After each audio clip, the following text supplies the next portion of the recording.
Bienvenidos a la segunda parte del módulo primero, en el que nos vamos a centrar en la organización interna del artículo lexicográfico. Recapitulemos en nuestra presentación algunos de los elementos estructurales que vamos a ir ejemplificando a lo largo de esta segunda parte. Ya conoces que los diccionarios pueden seleccionar estos elementos o algunos de estos elementos microestructurales como vamos a ir desarrollando.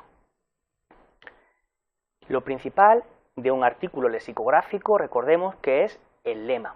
Y bajo el lema o al lado del lema se aparece recogida distinta información. El lema no es más que una forma canónica, es decir, una manera de acceder a los significados. Y por tanto hay una serie de informaciones como la etimología, la pronunciación o la escritura, la morfología la morfología de carácter gramatical que se refiere al lema. Pero todo artículo lexicográfico conduce necesariamente a la definición. Es decir, el artículo no tiene sentido si no es por las distintas definiciones que vamos a buscar a los diccionarios. Y por tanto, es ahora la definición la que aglutina, sobre la que giran los distintos elementos microestructurales, como puedes ver, la categoría gramatical, el género y el número, la diferente marcación de las voces, o las notas distintas sobre semántica o morfología. Por supuesto, también los ejemplos para ejemplificar la acepción, la definición. Generalmente los artículos lexicográficos, como vimos en la primera parte, pueden contener una única acepción. Por tanto, simplemente se presenta esta. Pero lo normal es que un artículo lexicográfico tenga más de una acepción. Y en este caso se ordenan numerándolos. Es el caso de azúcar. Azúcar presenta una etimología, pero esa etimología va con el lema. Sin embargo, aparecen dos acepciones. Cada una, como verás, tiene su marca gramatical. Ambiguo marca el género de ese sustantivo. En este caso es común en las dos acepciones. Los diccionarios son diversos y por tanto pueden recopilar información distinta dentro del artículo lexicográfico. Es lo que sucede con este ejemplo de clave. Vemos cómo azúcar tiene además la indicación de la separación silábica, muy útil en los diccionarios de enseñanza, puesto que afecta a la escritura. Tiene al lado de la definición la información de un sinónimo, en esa acepción, no en la acepción segunda. Para ambas acepciones o definiciones presenta ejemplos de uso. Y al final este diccionario siempre presenta las notas de uso o de gramática o de etimología, etcétera, al final del artículo lexicográfico. Presenta información muy interesante, como puede ser observación con respecto al uso del sustantivo ambiguo en cuanto al género, como podrás leer. En otros casos, lo que hace el artículo lexicográfico es pronunciar la diferente escritura de las palabras y, por supuesto, esta puede reflejar la distinta acentuación, pronunciación. Si una palabra tiene diversa forma de escribirse, va a aparecer en el artículo lexicográfico, concretamente en el lema. Y el lema es doble, se separan las dos formas por la conjunción o. También puede ser triple, como puedes ver en el segundo caso. En este caso, el diccionario de Sal nos proporciona también en el paréntesis la información sobre cómo pronunciamos esas palabras. En ambos casos nos da la información de tipo gramatical, su sustantivo masculino, y es no contable en los dos casos. Clave opta por darnos también de otra manera, en algunas ocasiones, no siempre es homogéneo, darnos las variantes gráficas de las palabras en un paréntesis informativo que sucede a la entrada, a el lema, como vemos en el primer artículo correspondiente a ketchu. También dice kaptsu o kapchut, es decir, las diferentes formas gráficas que tiene en la escritura en nuestro idioma, que tiene en el uso en nuestro idioma. Pero a veces los diccionarios optan, como puedes ver en el segundo caso, ketchup, por remitir, por hacer una remisión al artículo lexicográfico bajo el que la voz se define, en este caso, ketchup. ¿Qué quiere reflejar esto? Que la forma, aunque esa forma es usual en la lengua, generalmente es más habitual la forma quechua. ¿En qué difieren, por ejemplo, clave y desal con respecto a la indicación que proporciona, las indicaciones que proporciona el artículo lexicográfico en el diccionario académico? Como podrás ver detenidamente, no hay alusión a la separación silábica, no hay información sobre la formación del plural, ni tampoco información sobre cómo pronunciamos esta palabra. Para eso tenemos que acudir, para buscar estas informaciones, tenemos que acudir a otro diccionario de la academia, en este caso el diccionario panhispánico DPD. En él, como vemos, tenemos un envío. En primer lugar, la forma capchu nos remite a quechua, y es en esta bajo la que se define. En el DPD encontraremos informaciones y orientaciones muy principalmente sobre la adaptación de los extranjerismos, cómo se escribe. Y aquí vemos que la forma inglesa, quechua, que es la etimológica, la más cercana a la etimológica, se ha adaptado al español y por eso aparece acentuado. Fíjate en la forma lematizada, con tilde. ¿Por qué? Porque está adaptada. Se prefiere esta forma porque es la más cercana a la etimología, pero también se reconoce la escritura de otras formas, principalmente, y no explica la razón, en el español americano. Finalmente, abajo tiene explicado que esta es la más utilizada, y si está adaptado, nos remite a la acentuación de estas palabras. Los extranjerismos, por tanto, siguen las reglas generales de acentuación si están adaptadas a nuestro idioma. Los diccionarios, principalmente los diccionarios destinados a la enseñanza del español como lengua extranjera, pueden incorporar otras informaciones y reproducir el lema de distinta forma. En este caso, por ejemplo, tenemos la indicación del lema por su separado silábicamente. Puedes ver, por ejemplo, sarna. La separación del lema, silábica del lema, junto con la transcripción fonética de todos los artículos lexicográficos es característico de algunos diccionarios. Ahora bien, es un elemento que ha sido muy discutido, como vamos a ver a continuación.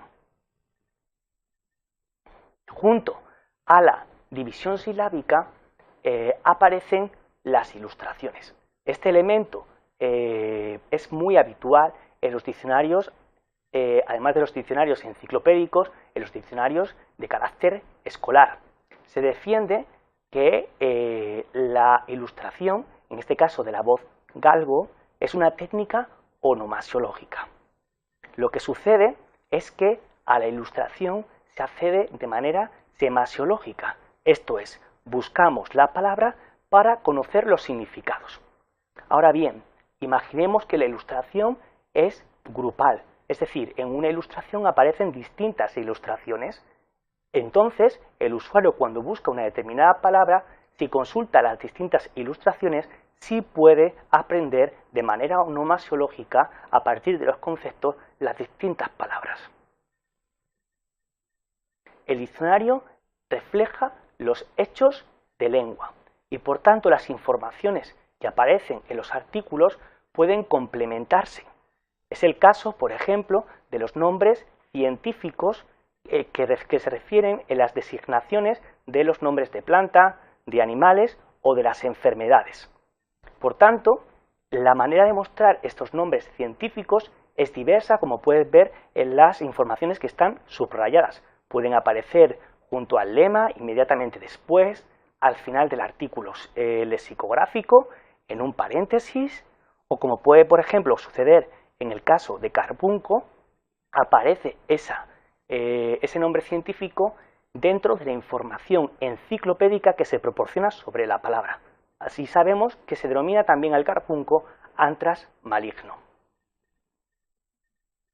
Cada vez es más habitual que los diccionarios proporcionen información de carácter sintáctico, esto es, información, por ejemplo, sobre el régimen preposicional de sustantivos, adjetivos y verbos.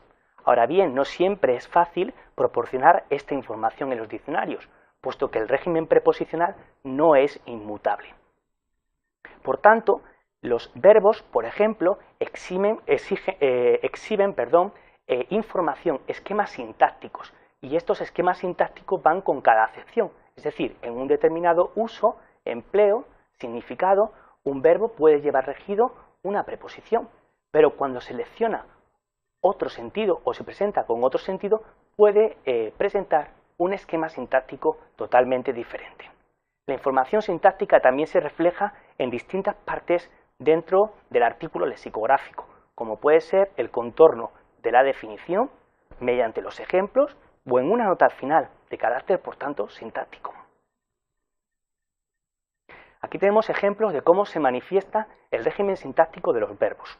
En el caso del primer artículo lexicográfico, arremeter, corresponde al diccionario de Sal, diccionario Salamanca, de la lengua española. Vemos cómo el contorno de la definición presenta el esquema sintáctico.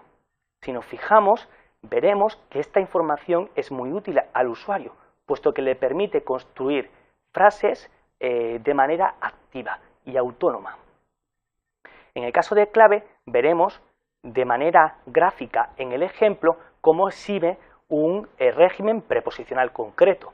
Alguien arremete contra algo, como dice en la nota, como explicita en la nota. El discurso arremetió contra todos los que habían firmado el manifiesto.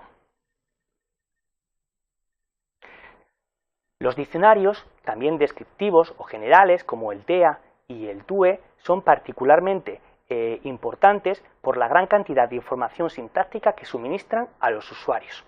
Vamos a verlo. Nuevamente con el ejemplo de arremeter. De nuevo esta información aparece tras la definición y nos dice cómo el objeto del ataque normalmente se expresa con un complemento y ese complemento preposicional exige la preposición o lleva la preposición contra. En el ejemplo de DUE, de María Moliner, los procedimientos para marcar el régimen preposicional es diverso, pero habitualmente utiliza los paréntesis. Si vemos, abdicar va seleccionado con la preposición e si alguien traspasa su dignidad, la dignidad de soberano, a otra persona. Alguien traspasa o abdica el reino en su hijo, por ejemplo. En cambio, puede utilizarse de manera ese verbo como transitivo o intransitivo, con el mismo significado, abandonar cierta cosa. Dependiendo del objeto, de que sea, por tanto, transitivo o intransitivo, va a seleccionar la preposición de. Por eso le hemos marcado. El diccionario de uso de español de María Moliner también presenta una característica con respecto a la indicación de la flechita dentro de la definición. La flecha ante un sustantivo indica que esta palabra funciona con una función sintáctica, esto es, como objeto o complemento directo, como puedes ver en los ejemplos de uso. Además, nos proporciona siempre aspectos de carácter semántico, es decir, tras la definición, salvo en la acepción tercera, proporciona un sinónimo. Por tanto, podemos anular, cancelar contratos o rescindir contratos. Lo que nos está mostrando también es lo que se llama las solidaridades léxicas, es decir, las palabras que van combinadas de manera junta. En cambio, en 4, cancelar es saldar una deuda. Otro elemento particular de este diccionario, al mismo tiempo, es el asterisco delante de una palabra, de un sustantivo, de un verbo. Esto indica que en el artículo correspondiente a anular tendrás un catálogo con sinónimos. Los diccionarios cada vez más manifiestan las relaciones léxicas entre las palabras.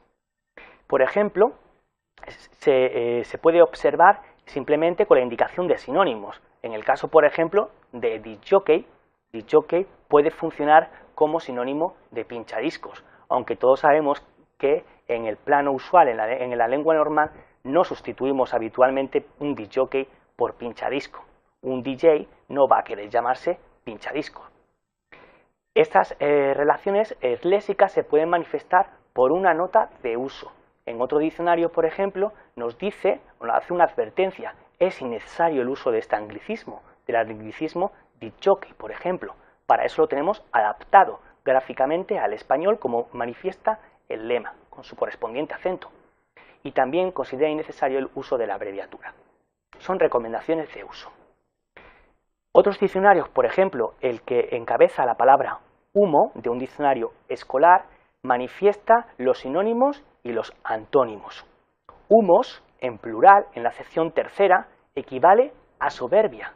Vaya humos que se gasta tu tío. Es decir, es sinónimo de vanidad, de arrogancia, y su antónimo es lo contrario, evidentemente, la humildad y la modestia. Es decir, que modestia no puede funcionar como antónimo del producto gaseoso, es decir, del humo que emite un coche. Por eso va marcado con su correspondiente acepción.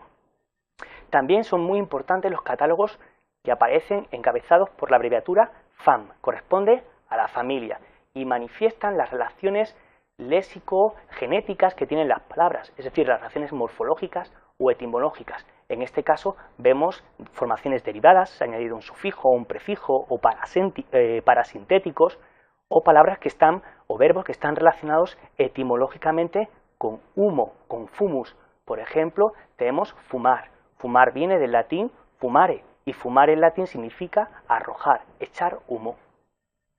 En otros casos, como puede ser el ejemplo del catálogo extraído del diccionario de María Moliner, recordemos que es un elemento muy característico de este diccionario, manifestar, expresar un catálogo en donde van a aparecer todas las relaciones que tienen las palabras, relaciones desde el punto de vista etimológico, semántico, morfológico, relaciones por tanto genéticas.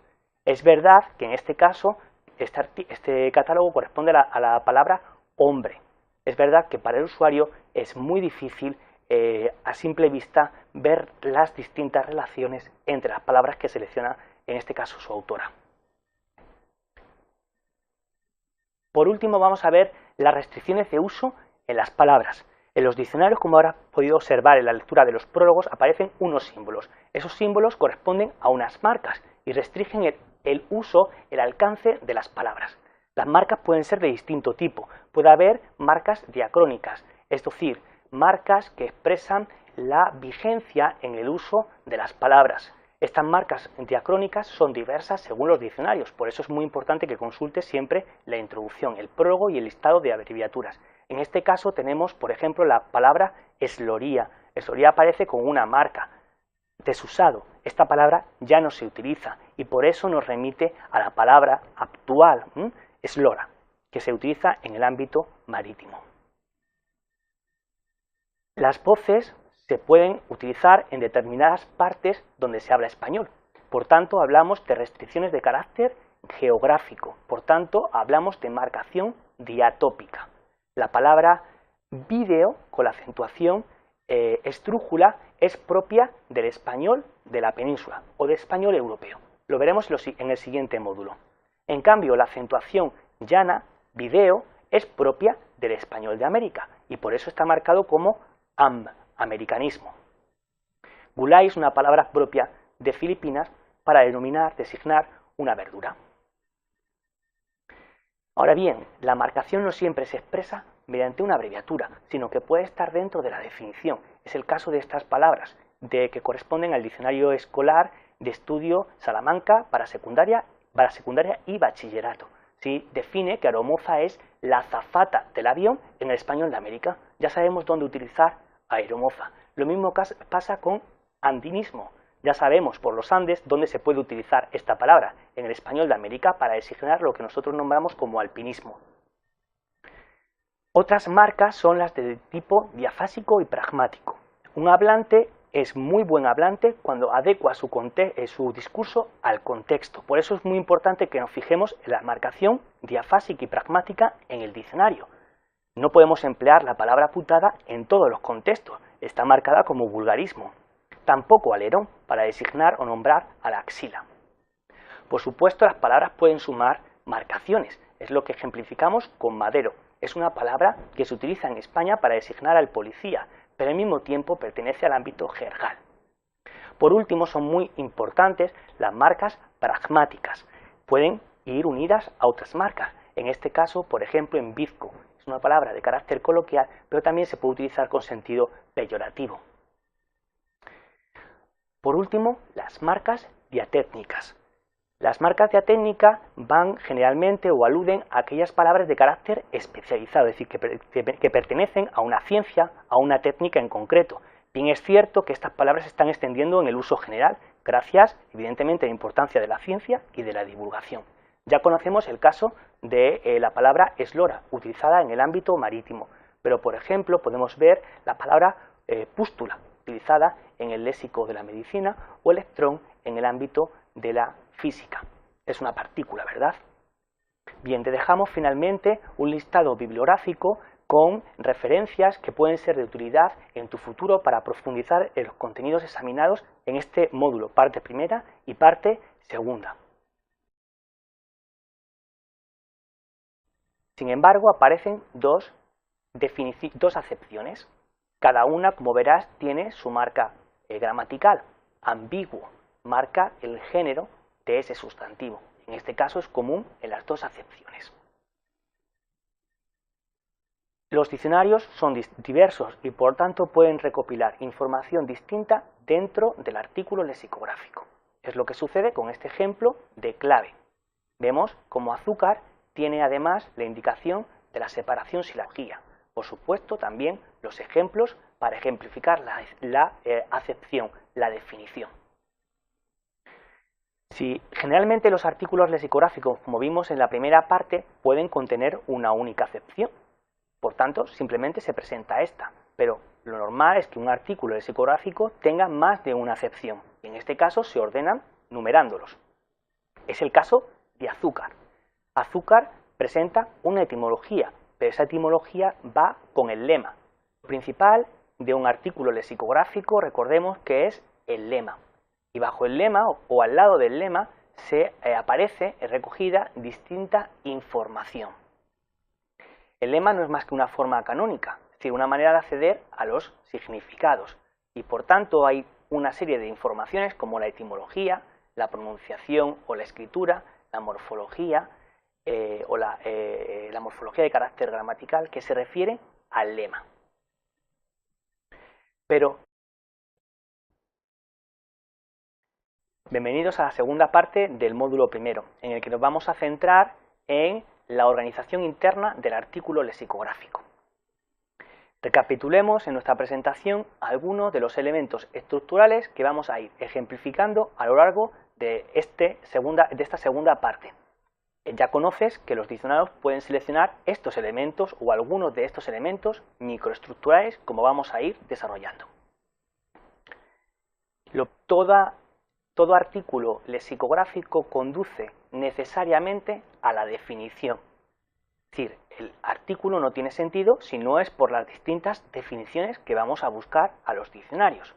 Y por tanto, es ahora la definición la que aglutina, sobre la que giran los distintos elementos microestructurales, como puedes ver, la categoría gramatical, el género y el número, la diferente marcación de las voces o las notas distintas sobre semántica o morfología.